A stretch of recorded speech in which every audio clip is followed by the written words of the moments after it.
అదేవిధంగా ఈరోజు ఎలక్ట్రానిక్ మరియు ప్రింటింగ్ మీడియా సభ్యులకు అందరికీ నా తరఫున తెలంగాణ తరఫున వందనాలు, అభివందనాలు. అయితే గతంలో ఒక వారం రోజుల క్రితం వెనస్డే రోజు రాత్రి నా సహోదరుడు, నా తమ్ముడు సర్దార్ విశాటి నగర్ వాసి చనిపోవడం జరిగింది. అది యాక్సిడెంటల్ డెత్, సూసైడ్ అని పోలీసు దానిపై విచారణ చేస్తుంది. అయితే ఏది ఏమైనప్పటికీ సర్దార్ మరణం నా ఆత్మను, నన్ను చాలా శోభించే విధంగా చేయడం జరిగింది. ఎందుకంటే సర్దారు నాకు చాలా దగ్గరవాడు.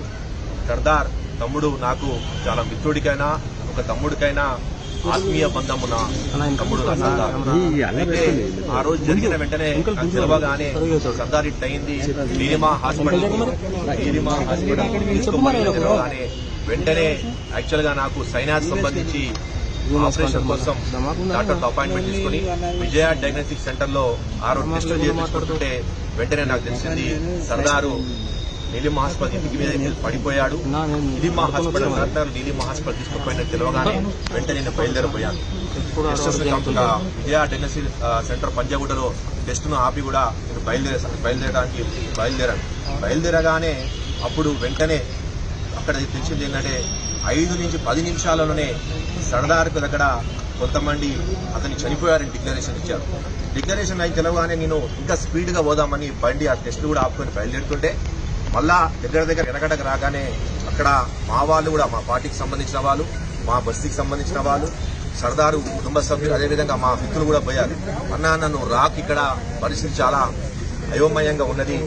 అందరూ కూడా రౌడీ షీటర్స్, అక్కడ ఉన్న ఓరబండలో ఉన్న కొంతమంది స్థానిక రౌడీ షీటర్లు, అదేవిధంగా ల్యాండ్ గ్రాపర్స్, అదేవిధంగా ఫైనాన్సర్స్, 10 రూపాయలు 20 రూపాయలు మిత్తి నడిపించే ఫైనాన్సర్ అందరూ కూడా గుమ్మిగూడారన్న, నీ మీదనే అసత్య ప్రచారం చేస్తున్నారు, దయచేసి ఇక్కడ రాకన్నా, ఈ పరిస్థితి బాగాలేదు, నువ్వు జర దూరంగానే ఉండని చెప్పారు. ఏలేలే అట్లా ఏమున్నా పర్వాలేదు, నేను వస్తాను నా తమ్ముడు కూడా చూడాలి, ఎందుకంటే చనిపోయారని చెప్పి చివరి చూపైనా చూడాలి, నా తమ్ముడు కోసం సర్దార్ కోసం వస్తా అంటే వద్దన్నా అని చెప్పడం జరిగింది. అప్పటికి నేను దగ్గర పోయడం ప్రయత్నం చేసిన, కానీ అసాంఘిక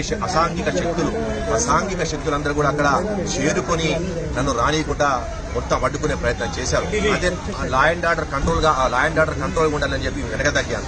అతి సమయంలోనే ఒక కొత్త వాతావరణం సృష్టించి స్థానిక ఎమ్మెల్యే మాగంటి గోపీనాథ్ ఆ యొక్క ఆత్మహత్యను లేకపోతే యాక్సిడెంట్ తెలియదు కానీ దాన్ని మొత్తం చిత్రీకరించి శవ రాజకీయాలు చేసే విధంగా సర్దార్ మరణానికి నేనే కారణం అన్నట్టు సృష్టించడం జరిగింది.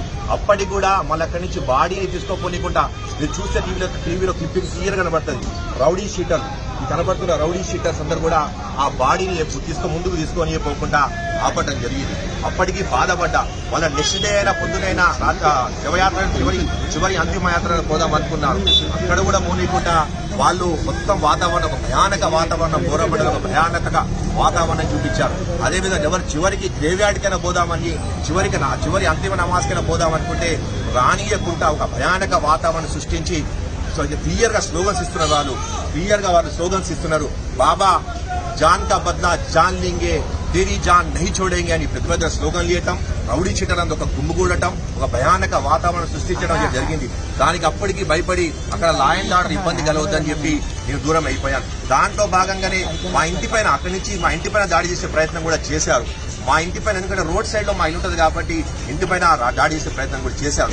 అప్పటికి అక్కడ కుట్ర పన్ని నన్ను చంపుదామని కూడా ప్రయత్నాలు చేస్తున్నాము. మా బిల్డింగ్ లాగా చేసి చంపుదామనే ప్రయత్నం చేశారు. ఏది చేయమన్నప్పుడు కూడా సర్దార్ నా తమ్ముడి లాంటి వాడు చనిపోవటం చాలా బాధాకరమైన విషయం. ఆడ చివరి చూప కూడా చూడకుండా దుష్ట రాజకీయాలు మాగంటి గోపీనాథ్ చేయడం జరిగింది. ఎందుకంటే దాదాపు సర్దార్ కు నాకు విడదీయంది బంధం. అయితే నా తమ్ముడి చివరి చూపని చూడకుండా కుట్ర రాజకీయాలు, శవ రాజకీయాలు చేయటం చాలా బాధాకరమైన విషయం. ఎందుకంటే అతని చివరి చూపుగా చూసుకుందామని నేను పూర్తి ప్రయత్నం చేస్తున్నప్పుడు కూడా అక్కడ ఉన్న పోలీస్ శాఖ వాళ్ళు కూడా ఇక్కడ లా అండ్ ఆర్డర్ ప్రాబ్లం కావచ్చు సార్, మీరు కొద్దిగా దూరంగానే ఉండండి, ఇక్కడ అంతా కూడా అన్సోషల్ ఎలిమెంట్స్ వచ్చేసినాయి, వాళ్ళు ఏదో ప్రయత్నం చేసిపోతుందని చెప్పి అటు నా ఇంట్లో నా భార్య మీద కూడా కేసు పెట్టడం, అదేవిధంగా నా ఇంటి మీద దాడి చేసే ప్రయత్నం చేయడం, బిక్కుబిక్కున చూడటం.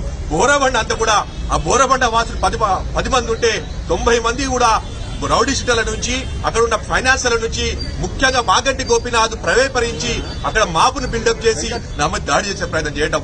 ఇది ఏమో దాడిగా సిద్ధంగా ఉన్నా కానీ చివరిగా నా తమ్ముడు సర్దార్ యొక్క చివరి చూపు చూద్దానికి కూడా నన్ను చివరి చూపు చూడనీయకుండా చేయడం జరిగిన బాధకరం ఉంది. కాదు ప్రమాదశాతం కింద పడ్డాడని చెప్పి